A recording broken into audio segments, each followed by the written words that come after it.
I don't remember ever hearing about Sikhism growing up. I went to divinity school or seminary for 3 years, and even at a very interfaith-friendly divinity school, I don't remember Sikhism ever really being discussed. Our own UU hymnal, which has sources from many, many different traditions, has just one reading from the Sikh tradition. And neither of the two major symbols of Sikhism, the khanda or Onkar, as we talked about before, is on our quilt. Which is surprising, all of this, given that it's not a small religion. It's one of the world's great religions, world's great scripturally based religious traditions, with approximately 30 million Sikhs on the planet, making it the 5th largest world religion. Part of the reason maybe that it's less well known is that there's a heavy concentration of Sikhs in India, and even in one particular part of India, the Punjab, the northwest part. Maybe part of the reason it's less well known is that it's kind of new by world religion standards, being about 500 years old. It started around the same time as the Protestant Reformation in Christianity, to give you some sense. As I said, today is the 550th anniversary of Guru Nanak, the first Sikh guru's birth. So 500 years is relatively new when, by comparison, the oldest great world religion, Hinduism, is more than 4,000 years old. While it's true that most Sikhs are, and I'm saying Sikh, by the way, some people say Sikh, but I think more appropriately you'll hear people say Sikh. I have to remind myself, and I might slip and say Sikh myself. So while it's true that most Sikhs are in India, the Indian diaspora has meant that more and more Sikhs are in the UK, or in Canada, or here in the United States, in particular those 3 places. But most people here know almost nothing about them.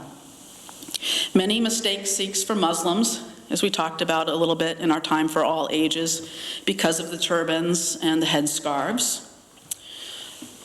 Although the turbans really are pretty distinctive. If you really look at them, that pointed turban doesn't look so much like a turban that some Muslims from, say, the Middle East might wear. It's a very different look, really.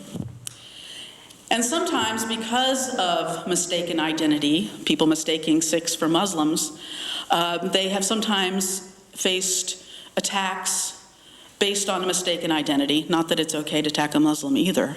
But according to the Sikh Coalition, there were more than 300 incidences of hate crimes reported against Sikhs in the few months after 9/11 in this country. And most of those were probably mistaken identity with Muslims, although sometimes it's hard to know. So with more and more Sikhs moving into the United States, it's probably good to know something about them. And besides, as Unitarian Universalists, the 3rd source of our tradition is wisdom from the world's religions. And there's a lot of wisdom to be gained from Sikhism, I believe. So I want to share just some of my appreciations today and give you at least sort of a 101 level of some basic literacy. Are any of you very familiar with Sikhism already? Yeah, very few people know. It's very interesting. As I've mentioned, it started with Guru Nanak. Nanak was actually born and raised a Hindu, but he knew many Muslims growing up. Many of his neighbors and friends would have been Muslims, in part because at that time in India, it was ruled by the Mughals, the Muslim invaders. And so he knew plenty of Muslims and respected that religion. When Nanak was about 30, he went to the river to bathe, as he often did. But this is the story, according to the tradition. Once he went to the river, and that's what this is meant to depict. He went to the river, and he took off his clothes to bathe. And then he didn't come back that night, and his friends were worried, and they went to the river, and they saw his clothes there, but they didn't see Nanak. And it took 3 days for him to reappear, but he did reappear. And when he reappeared, he had clearly had a mystical experience, a divine revelation. And the first words out of his mouth when he reappeared from the river were, "Ik Onkar," one, everything is one. "There is neither Hindu nor Muslim, but only human. So whose path shall I follow? I shall follow God's path. God is neither Hindu nor Muslim, and the path which I follow is God's." Those were his very first words, and those became eventually the first words of the Sikh scriptures. So it was revealed to Nanak that God is this great oneness. It was revealed that God resides in each person and everything. Nanak had other religious ideas. He believed that God could be experienced directly and simply through music. He was known as the singing guru. He went around singing hymns as he wandered about. And music and kirtan, or devotional singing, is a huge part of the Sikh religious experience. If you went to a gurdwara to worship, you would hear some kirtan.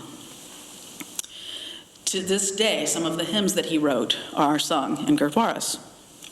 Some of his most radical teachings were teachings of equality. It was revealed to Nanak that all humans are equal.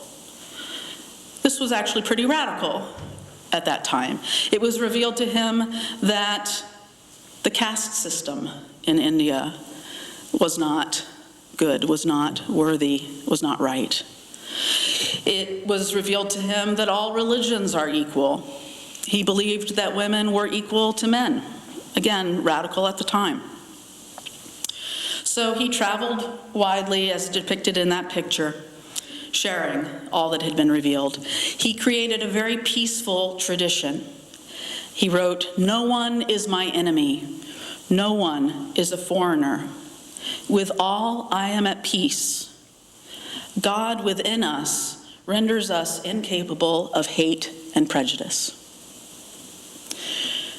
Sikhism did go on and survive his death in 1539. There were 9 more human gurus, as I've mentioned, and of course each guru left something of his own mark on the tradition. Don't have time to talk about all of them, but I will share some highlights. Nanak started the tradition, first of all, of naming a successor, and he picked his most ardent follower, a man named Lena, who became called Guru Angad, which means blessed inseparable part, because he was always with Nanak. Guru Angad created what's called Gurmukhi script, which is the script that the Sikh scriptures are in. It's also the script used in the Punjabi language. Guru Angad also created langar. Langar is a free community meal that Sikhs serve to anyone who comes into their spaces. You don't have to be a Sikh. They will serve you a free meal. Just come into their space, take off your shoes. This is true for basically all the Indian religious traditions. They ask that you take off your shoes, cover your head. They'll give you something to cover your head, and sit, and everyone sits together, no distinctions. So that started with with Guru Angad. The 5th guru, jumping ahead a bit from the 2nd guru to the 5th, Guru Arjan, created the beginning of Sikh scripture. He was the one who organized the writings that had come before him and put it into a scripture called the Adi Granth. So it contained the writings of the first 5 gurus, but this is what's interesting. He also included some writings from Hindu tradition, Bhakti Hinduism, the devotional Hindu tradition. And he also included some Sufi Muslim writings. These were things that had inspired Nanak. Guru Arjan was also the first Sikh to be martyred for his refusal to convert to Islam. And unfortunately, this became a bit of a trend for the gurus. As scholar Janice Iyer Protopapas notes, during the period of the first 4 gurus, which was from 1469 to 1606, the Mughal Empire was at its peak glory, and so the environment was harmonious. But after that time, the Mughal Empire was starting to struggle some. The new emperors who came to power weren't as benevolent as the previous ones, and they came to embrace a kind of fundamentalism, and that's when they began trying to force conversions. to Islam. And so this new, more dangerous setting that the Sikhs found themselves in shaped the tradition from that time forward. So with the first 5 Sikh gurus, the emphasis is very spiritual and theological. With the martyrdom of Guru Arjan, the next guru, the 6th Guru Hargobind, was forced to go in a slightly different direction. Hargobind was only 11 when his father was martyred. But when he came into his own as a guru, when he was a little later, he adjusted to the new realities of the oppression by creating the concept of saint-soldier. And to this day, Sikhs have an identity as saint-soldier. They began to train for the realities of defense. So naturally, there was still the spirituality and all that Nanak had started, but there was this new emphasis on being ready for defense. At first, this might seem somewhat strange if you're used to, say, the Christian tradition, where peace is at least held up theoretically as the ideal. But this new Sikh training for defense, you could think of it as something like the Shaloan temple of Buddhist monks training for martial arts. So a Sikh saint soldier, you might think of them as something akin to a Shaloan priest, although it's not a perfect comparison. As Professor Protopapas writes, the new responsibilities of the Sikhs were to serve and protect the civil liberties of all people, as well as to respect the spiritual authority and the mission of their 5 guru predecessors. Jumping ahead to the 9th guru, Guru Teg Bahadur. Like Nanak, he was a big writer of hymns, very spiritual. Unfortunately, he's probably best remembered as being martyred very dramatically and publicly in 1675. He was publicly beheaded in Delhi. And he was martyred because he refused to convert to Islam, but also because he stood up for the Hindus and tried to keep them from being forced to convert as well. So Teg Bahadur is sometimes called the Shield of India, by not just Sikhs, but Hindus and others. He is seen by many as having saved not only Sikhism, but also Hinduism from essentially being driven out. So his death helped to solidify the Sikh identity as being on the side of justice and standing up for human rights in the face of oppression. The 10th and final human Sikh guru was Guru Gobind. He was only 9 years old when his father, Teg Bahadur, was martyred. In 1699, by the time Guru Gobind was in his early 30s, he formed what is called the Khalsa. The Khalsa is the collected body of initiated, or what we might think of as baptized, Sikhs. If you thought of this in Jewish terms, these would be the most devout people who keep kosher. These are the people that follow all the strict rules and are sort of the lay leaders of the tradition. So he created an initiation ceremony called an Amrit ceremony, or Sikh baptism, as I said, to members of this Khalsa. He was the one who started the tradition of saying that anyone in the Khalsa should have those 5 Ks on their person at all times, what we talked about in the time for all ages.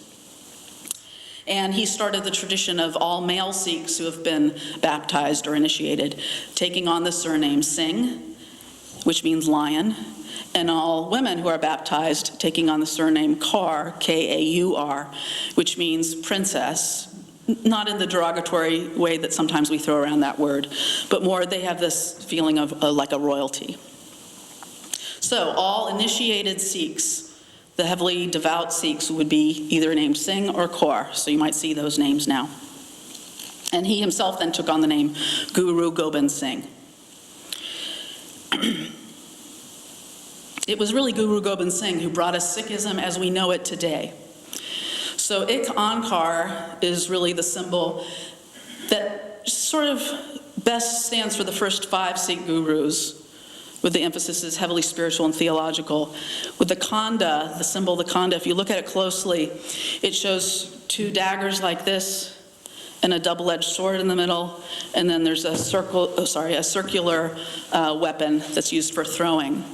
So it seems like a strange symbol for a religion to some of us because it's a weapon, but again, it's supposed to stand for standing up for justice. And it's only symbols when you stop thinking about them, they stop seeming strange. I'm sure to people who didn't grow up with Christianity, it seems strange that the cross, a symbol of death, is the symbol of a religion too. So I kind of think of it that way. Eventually, Guru Gobind Singh was martyred as well. He was stabbed at the command of a Mughal military leader. Before he died, he did something very different. Instead of naming a human successor, he was the one who decreed that the scripture, the Adi Granth, should be the new guru. And from that time forward, it became known as the Guru Granth Sahib. And so in ritualistic observance of that, as I said during our time for all ages, it is in every Sikh Gurdwara, up on a pedestal, on pillows, being fanned as though it were Nanak or Guru Gobind Singh himself, just to represent its importance. So undoubtedly, by now, you've gotten the picture that the Sikhs as a group of people have sometimes been treated incredibly harshly. They were, of course, treated harshly by the Mughal rulers, and they have faced hate crimes here in the United States. In addition to that, Sikhs felt betrayed in their own homeland. When India achieved independence from the UK in 1947, the Sikhs had been a major part of working for independence, as you might imagine, since they're so into justice and human rights. But when India was eventually partitioned in 1947, what they did, they created, of course, the new state of Pakistan, making India a little smaller. Originally, there was West Pakistan and East Pakistan. And when they created West Pakistan, which is now Pakistan, they cut the Punjab in half, which is where almost all Sikhs were and still are. This meant that their community was split right in half. So when they got their independence, they thought of the Hindus, they thought of the Muslims, but they didn't consider the Sikhs at all. So it was really a horrible mess for them. And so the Sikhs who had been in what is now Pakistan mostly moved into the Indian part of the Punjab. But many of their most sacred sites are still in Pakistan, including the city of Lahore, where Guru Nanak is from. And they have very little access to those sites. So to this day, there is a Sikh separatist movement. Some Sikhs would really like to have their own country. And so there's an ongoing tension there. So having given you all this detail, now you have some Sikhism 101 with you. I hope something sticks. I wanted to share with you some of my own appreciations for this religion. It's very dear to me, it really is. I got to go on sabbatical to India, spent half of my time in the Punjab. That picture of the Golden Temple I took myself. You'll see a million pictures just like it, but I took that one. So Sikh means one who learns, or seeker of truth.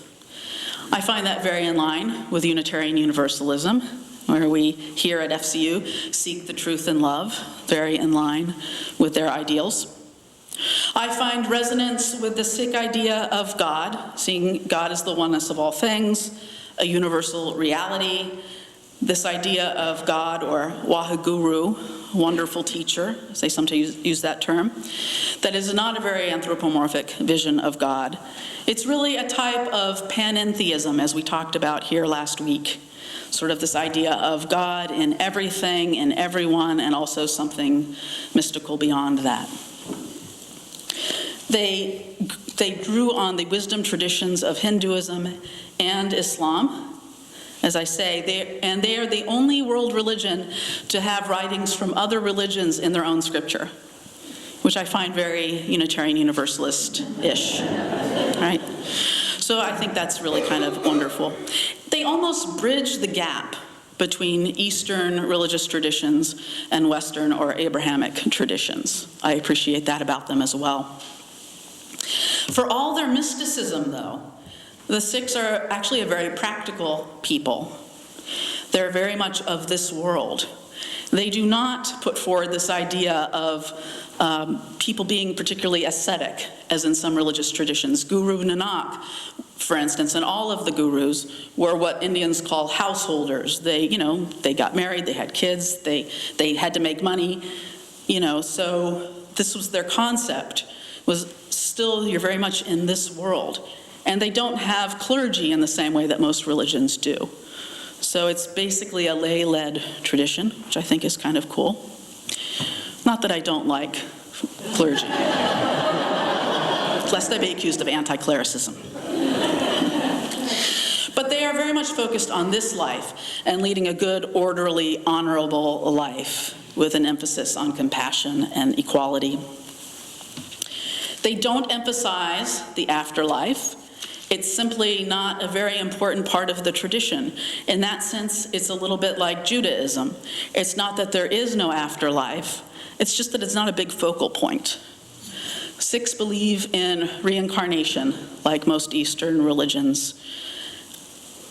They believe that the point of being on earth, spiritually speaking, is to merge with God, or Waheguru, to merge with the oneness. As a Unitarian Universalist, it's hard not to appreciate the Sikh emphasis on radical equality. There's a Sikh story that I really love. This story is told in Tara Brach's book, Radical Acceptance. It goes like this. An aged Sikh spiritual master calls his two most devoted disciples to the garden in front of his hut, and very gravely he gives each one of them a chicken. And he instructs them to go where no one can see and kill the chicken. So one of the men immediately goes behind his shed, takes an axe, and kills the chicken. The other disciple wanders around for hours and hours, and finally he returns to the master, and the chicken is still alive in his hands. And the master says, "Well, what happened?" And the disciple responds, "I can't find a place to kill the chicken where no one can see me. Everywhere I go, the chicken sees."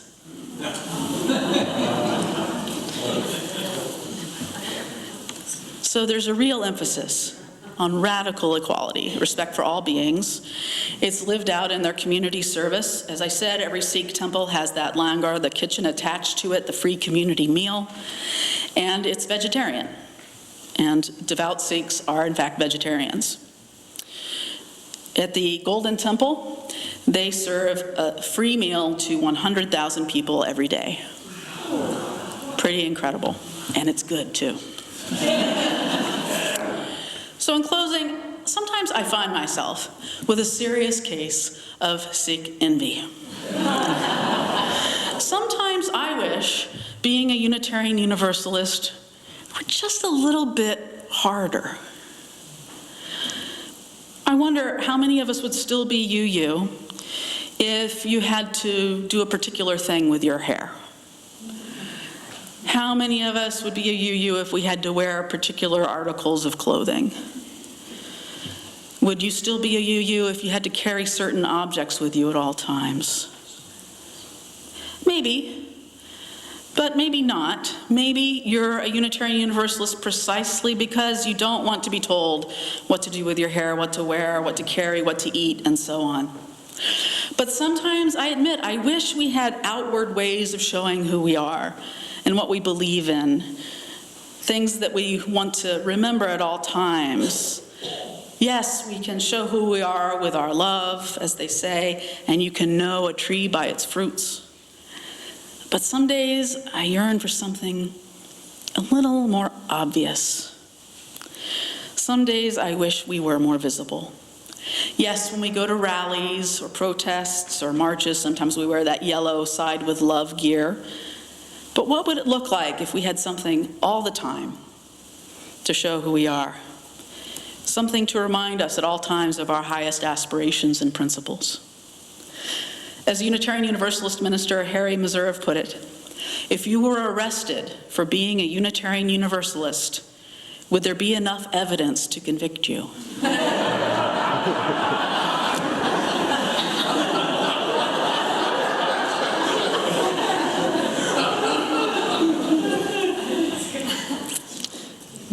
be so.